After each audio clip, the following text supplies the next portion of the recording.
the way we see sustainability is it should be a key enabler of everything else you do.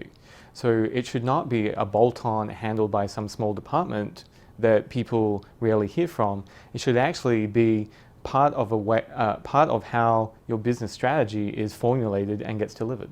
So that way it goes from being, number 11 on a list of 10 things that the business cares about, and it becomes the way of getting the top 3 or 4 things done. Typically, there are 3 different angles that we see companies taking, and we try and help them with each of those depending on their starting point. So the first one is thinking about compliance and risk.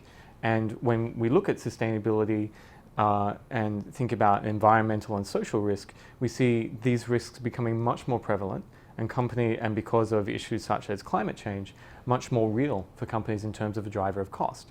So we think about how do we make our supply chains more resilient, and how might we make sure that we're in compliance with new and different regulations that are popping up around the world. So that's sort of the risk and compliance focus. So that's the first one.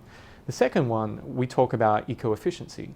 So how can I run my business in a way that produces less carbon, uses less water, has less impact on the land, and tries to optimize the social questions at the same time. So we would consider those sort of eco-efficiency, and companies have been making great strides in terms of both saving money and having a good impact on the environment and social causes through those sort of more efficient approaches to business as usual. And then the third approach is really about growth and innovation. So how might I create a new and different product that embeds sustainability in it from the outset?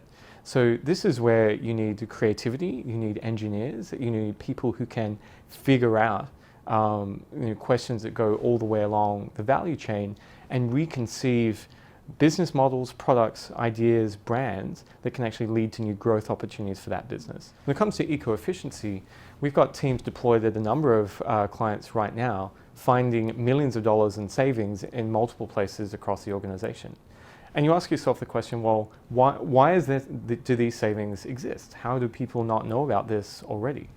And often the answer is that it's in many places, and there's no one person responsible for energy, or there's no one person responsible for waste.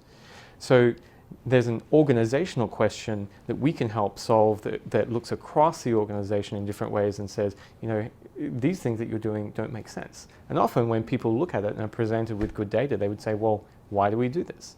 So often, the eco-efficiency thing is where companies start because it frees up a lot of cash. And you can use that money to get to stage 3. And stage 3 is the innovation and growth and finding a way to embed sustainability into a new business model.